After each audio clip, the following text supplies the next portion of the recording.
દર ચોમાસે સૌરાષ્ટ્રનું ગીડ પંથક પાણી વચ્ચે ઘેરાઈ જાય છે। જ્યાં જુઓ ત્યાં પાણી જ પાણીનું સામ્રાજ્ય હોય છે।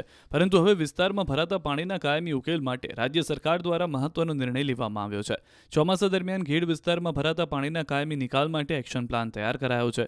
ગીડ વિસ્તારના પાણી નિકાલ માટે સરકારે મોટી જાહેરાત કરતા સૌરાષ્ટ્રના 3 જિલ્લાઓમાં 1534 કરોડના કામો મંજૂર કર્યા। સૌરાષ્ટ્રમાં સોરઠી ગીડ અને બરડા ગીડ વિસ્તારમાં ભરાતા વરસાદી પાણીના કાયમી ઉકેલ માટે મુખ્યમંત્રી ભૂપેન્દ્ર પટેલે 2 વાર ગીડની પ્રત્યક્ષ મુલાકાત કરીને જરૂરી સૂચનો કર્યા હતા।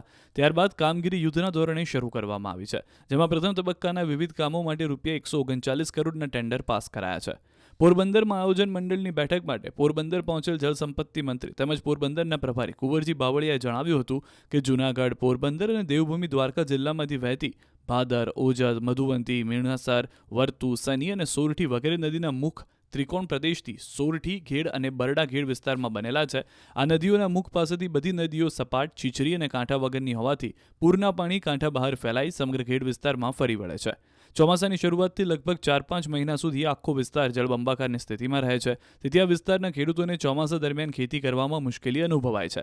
આ જટિલ પરિસ્થિતિના કારણે કાયમી નિવારણ માટે રાજ્ય સરકાર દ્વારા કન્સલ્ટન્ટની નિમણૂક કરી સમગ્ર વિસ્તારના સૂક્ષ્મદર્શક સર્વેક્ષણો અને અભ્યાસ હાથ ધરવામાં આવ્યો હતો। અભ્યાસના તારણોની તલસ્પર્શી ચકાસણી બાદ જળસંપત્તિ વિભાગ દ્વારા સોરઠી અને બરડા ગીડ વિસ્તારમાં 3 તબક્કાઓમાં કુલ 11 પ્રકારની કામગીરીઓ હાથ ધરવાનું આયોજન કરવામાં આવ્યું છે। આ પ્રથમ તબક્કાના જે કામો છે એમાં ખાસ કરીને જે નદીઓ અને કેનાલો કે વોંકળા છે એને જે વહન ક્ષમતા છે એને અસરકારક રીતે ખુલ્લા કરવા માટે અને એની સાથે એની જે ક્ષમતા મૂળ ક્ષમતા હતી એ પ્રમાણે વધારવા માટેની આ કામગીરીનો સમાવેશ થયો છે। અને એની સાથે જે વિવિધ પ્રકારના કે વોંકળામાં અવરોધો હોય એ અવરોધોને પણ દૂર થાય અને નાલા અને કાંસો સાફ થાય એ માટેની જોગવાઈ અહીંયા આમાં કરવામાં આવી છે। સાથે મીઠા પાણીની જરૂરિયાતને ધ્યાનમાં લઈ અને જે હયાત તળાવો છે, સ્ટ્રક્ચરો છે, એ તળાવોને પણ ખાસ કરીને એને ઊંડા કરવા માટેનો પણ આ પહેલા તબક્કામાં અમે સમાવેશ કર્યો છે અને જેની કામગીરી હમણાં ટૂંક સમયમાં શરૂ થવાની છે।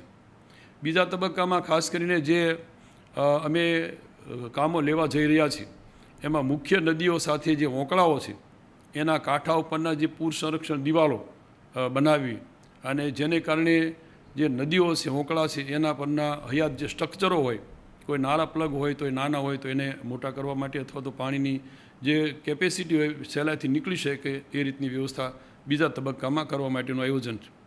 મુખ્ય નદીઓના જે ખાસ કરીને ક્યાંક ડાયવર્ઝન થઈ ગયું છે તો એના મૂળ પ્રવાહ સુધી લઈ જવા માટેનું પણ આની અંદર બીજા તબક્કામાં જોગવાઈ કરી છે।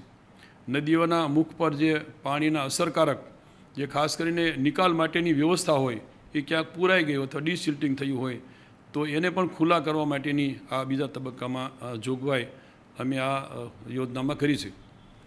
ત્રીજો તબક્કો લઈએ તો એની અંદર ખાસ કરીને નદીઓના જે મુખો છે એ મુખો પહોળા કરવા માટે અથવા તો એની આગળ નવા જે બાંધકામો કરવાના છે એ અને મુખ્ય નદીઓના આંતરિક જોડાણો કરવાના છે એનો પણ આની અંદર આ ત્રીજા તબક્કામાં આમાં સમાવેશ કરવામાં આવ્યો છે।